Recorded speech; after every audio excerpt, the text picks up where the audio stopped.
राम राम राम।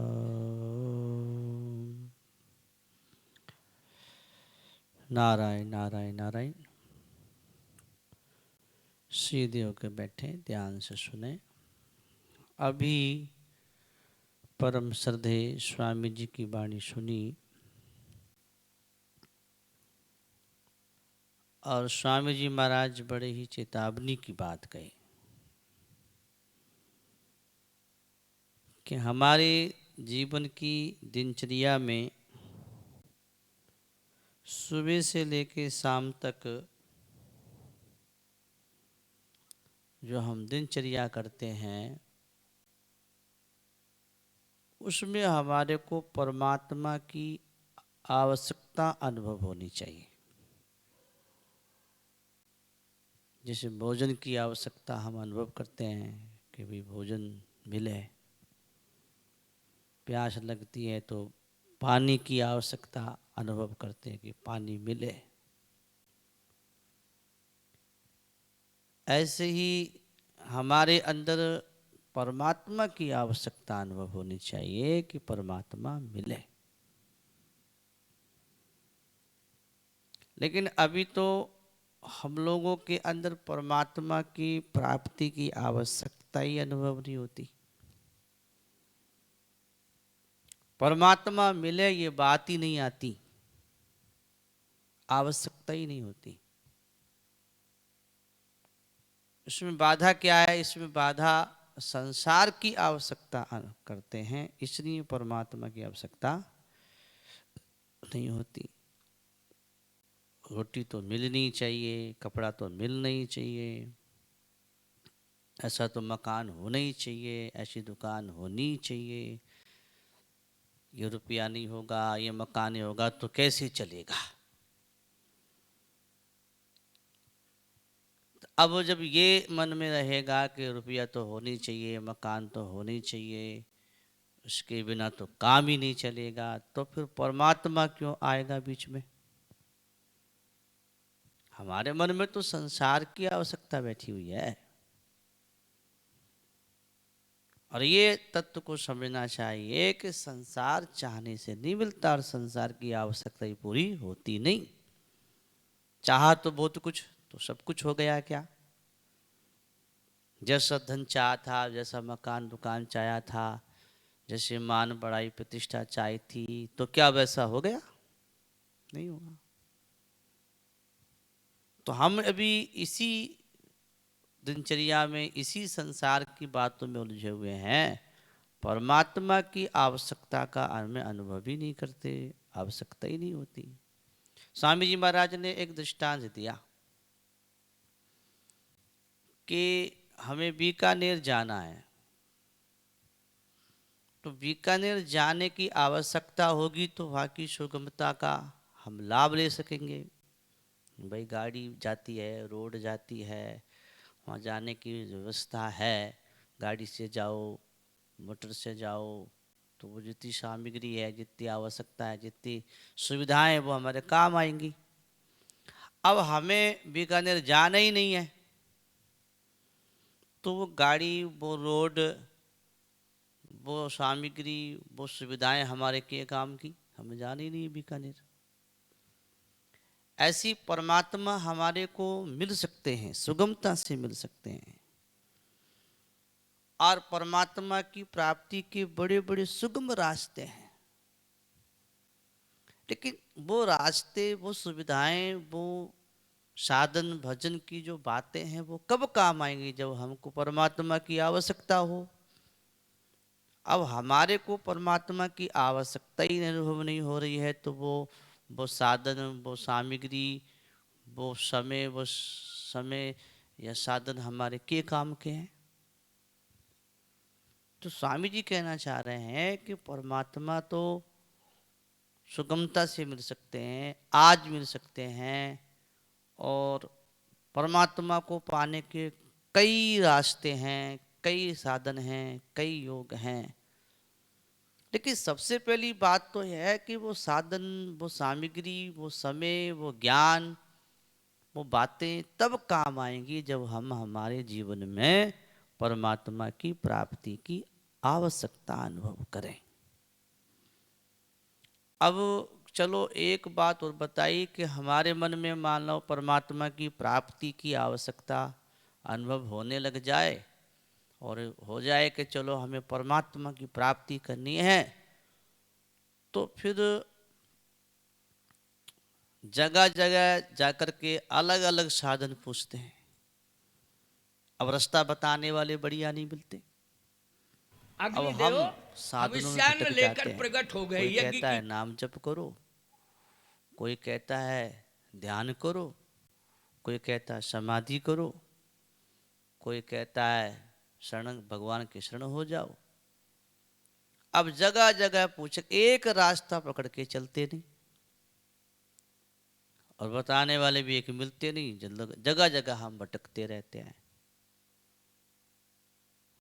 स्वामी जी कहते हैं कि चलो भाई, इस रास्ते में कभी घाटा तो नहीं होता है, कभी घाटा नहीं होता। संसार में तो कितने कमा लो, कितने में तो घाटे ही घाटा है, कितने लग जाओ, वो तो नाश होना ही है।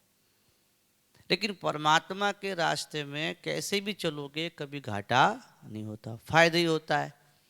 लेकिन जल्दी लाभ नहीं होता, जितनी जल्दी होना चाहिए वो लाभ जल्दी नहीं होता।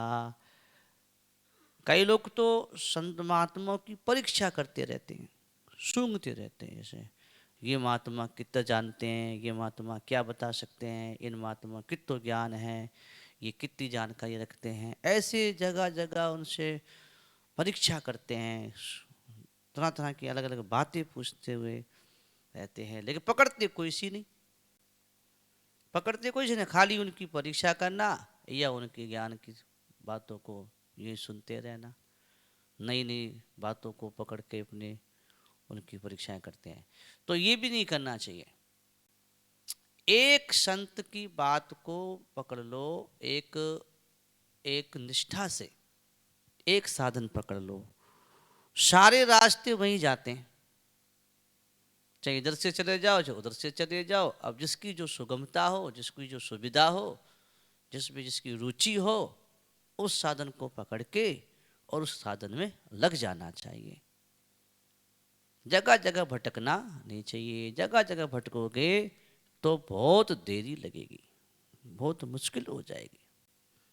क्योंकि परमात्मा तो कोई दूर नहीं है, परमात्मा तो अभी इसी वक्त इसी समय इसी क्षण है।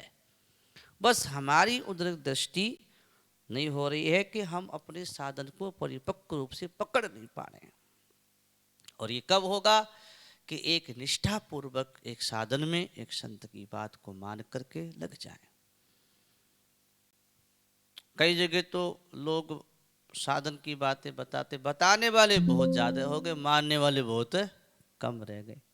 सब बताने में लगे हुए हैं और उनका बताने का लक्ष्य भी यह है कि हमारे चेला हो जाए, हमारे को दाग दक्षिणा दे दें, हमारा भी काम चल जाए। जहाँ ये स्वार्थ आएगा वहाँ कल्याण होगा ही नहीं, क्योंकि जहाँ स्वार्थ होता है वहाँ कल्याण नहीं हो सकता। कल्याण तभी होता है जब कोई स्वार्थ नहीं। जीव के कल्याण की एक पीड़ा हो, इनका कल्याण होना चाहिए, इनका उद्धार होना चाहिए, उस पीड़ा को लेके उनके उद्धार की इच्छा से कोई बात कही जाए, तब वो बात जीवन में उतरती है और कल्याण होता है। हम बता देंगे ये हमारे हो जाएंगे, चेला हो जाएंगे, ये हम मानने वाले हो जाएंगे, हम जानने वाले हो जाएंगे, हमारा मान प्रतिष्ठा हो जाएगी। इस हिसाब से अगर बताने वाले बताते हैं तो फिर न बताने वाले को लाभ है न सुनने वाले को लाभ है, भ्रमित हो जाएंगे।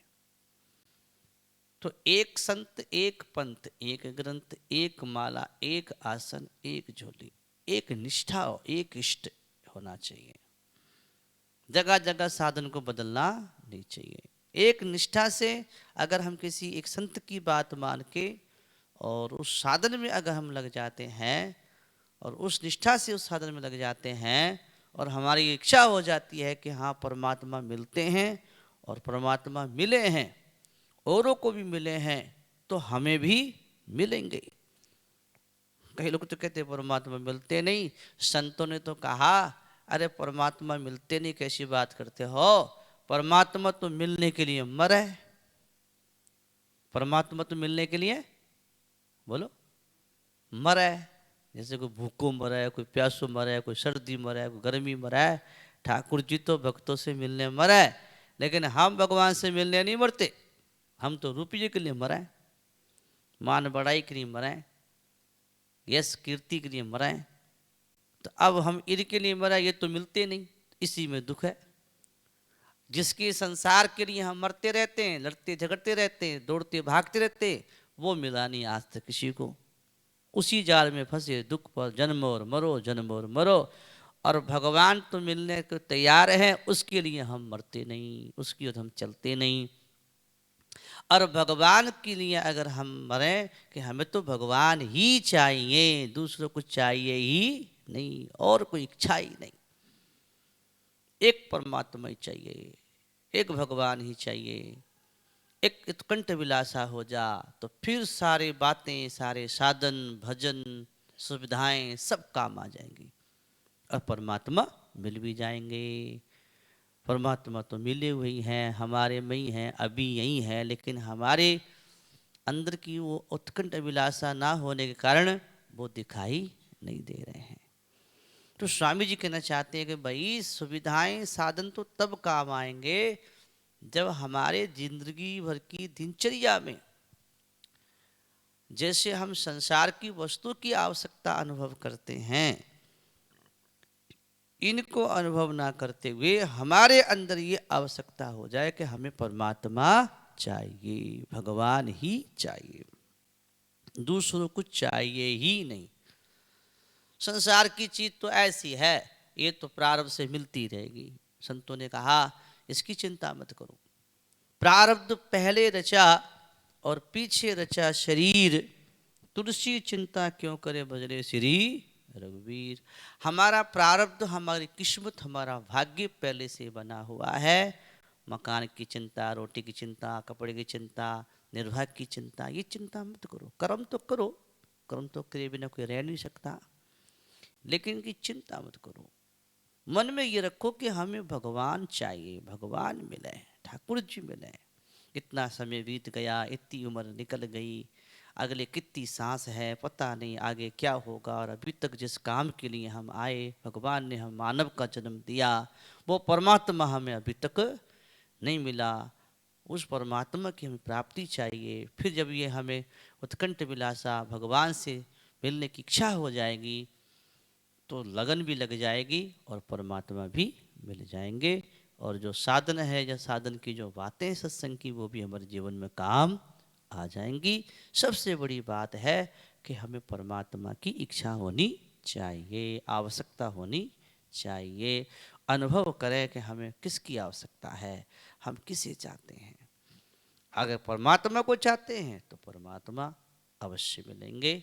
केवल अभिलाषा हो जाए, लगन हो जाए, चाहना हो जाए, ये बात स्वामी जी बताए हैं। अब समय हो गया, चलें।